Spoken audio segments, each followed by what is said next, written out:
Hey, what's going on, guys? Kevin Fox from Fox Fishing here. I wasn't going to shoot this video, but then I thought, you know what, this might come in handy for some people. I know I've done a ton of research on my boat. I just got this boat. This is the Lantai. I will have a video probably up of me picking it up. Upon bringing it home, trying it out, the battery died. We are out there and we are trolling. First thing you know, the graph shut off. The downriggers are down 80 feet, barely bring them up.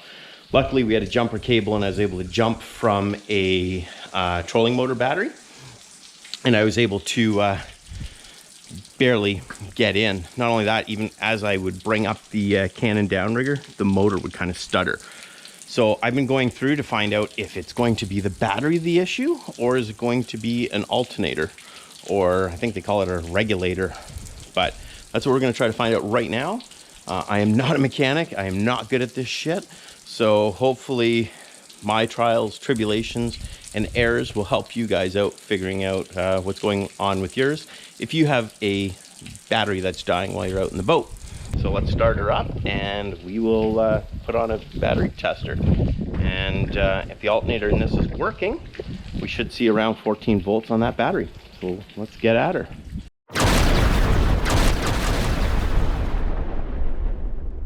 Let's try that. Okay, there we go. So 11.98 volts.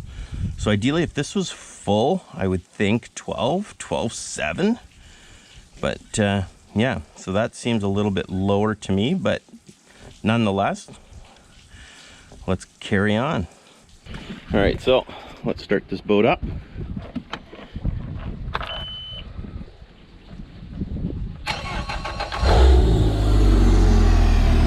Make sure that water starts pumping out of it. So that's what we want to see. Now check this out, guys. Wow, 11.96, that is not good.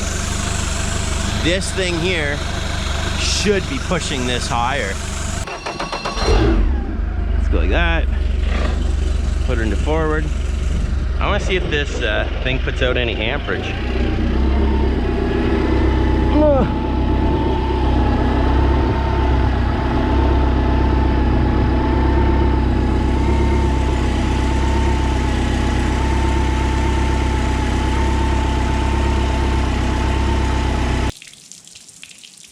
So at this point, I would think the battery is completely fine and it's this thing.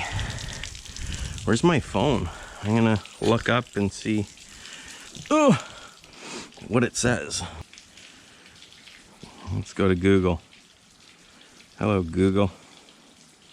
So all we really need to know is this.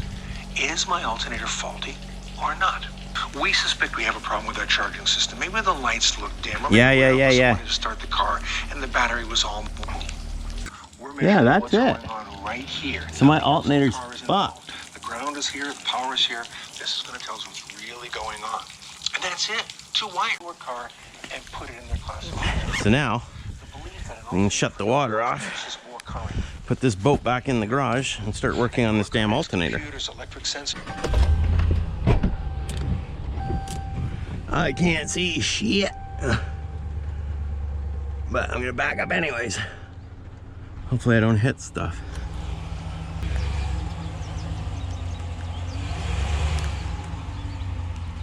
It's probably good there. Struggle is real when you're doing this solo. You should get a backup camera for this boat. It would help tremendously. And as you can see, I am off. It's got to swing over. Whatever. It's in the garage. That's all that really matters to me right now. So, now from what I've heard, guys, these are torqued. To what pound? I don't know. But I do know once I put my alternator back on, I will retorque these to the proper specs.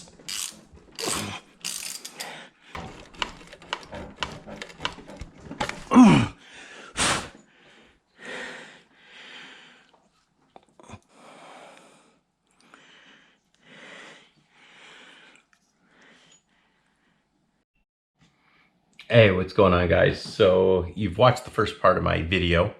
You saw me pull off the alternator. I was checking voltages. I didn't have a clue what was going on. I did take the alternator in to a electric shop. They looked it over and they said it was a rectifier that was gone in it. So it cost about $85 plus tax Canadian, so about $100 to have it fixed. Put the alternator back into my motor. We went out fishing thinking everything was great, and we still had an issue. Now, what we found out was that, yes, the rectifier was gone, but what happened was that day that we were out and we had troubles with the alternator when it wasn't working and charging the battery, when we were using the cables, switching them back and forth, the cable ends ended up touching once when we were spinning around the boat. And what that did is it shorted out a fuse within the motor. There's actually a 100 amp fuse in the videos. I'll try to see if I can show a screenshot or picture of it. It runs up towards the alternator. It's in the line. You'll see red, and then it'll be encased inside of like a silicone or an epoxy of some sort, but it's a 100 amp fuse. That had gone. So with that gone, the alternator was working, but it still wasn't getting voltage to the battery. So long story short, we had to order one of those wires. Now the wires are about $100. You can't just replace that fuse. So what I did is, it's an 8-gauge wire. I bought my own 8-gauge wire, put my own ring terminals on, and I did a maxi fuse. I don't know if I've got one kicking around here to show you. I might have a 6-gauge around here to show you guys. Yeah, here's a 6-gauge. Show you guys. I ended up putting an 8-gauge just to match the wire and put a 100 amp fuse in it. So if anyone ever touches cables or that ever goes again, I'm not spending another $100 on the wire, and I can just put another 100 amp fuse in it. We tested out the boat after that, and it's been working perfect. So if you're out there, your motor, your battery's dying, especially if you're using your big motor, do what I did. Check if it's the battery, check if it's the motor. If your battery is only getting 12 volts and you're not seeing it jump up to 14 or something, something is going wrong between the alternator and your battery. Whether the inline fuse is gone or your alternator, then you're having an issue somewhere. So check on your fuse. What I did was, even with the motor was off, I wanted to see if there was any continuity between that, and there was not. So I knew there was an issue there. Or like I said, put your positive lead on the positive of the alternator and just ground it out on the housing of the alternator, and you can see if your alternator is working. So hopefully this will help some other people.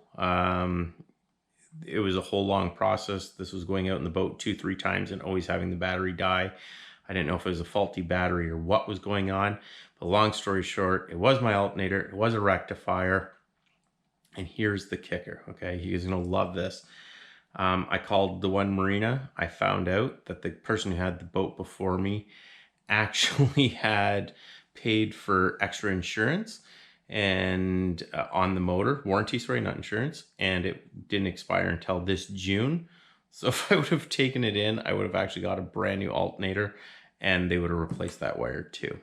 So note to self, if you're buying a used boat, check if there's still a warranty. All right, guys, have fun and see you out on the lake. Ta-ta, bye-bye.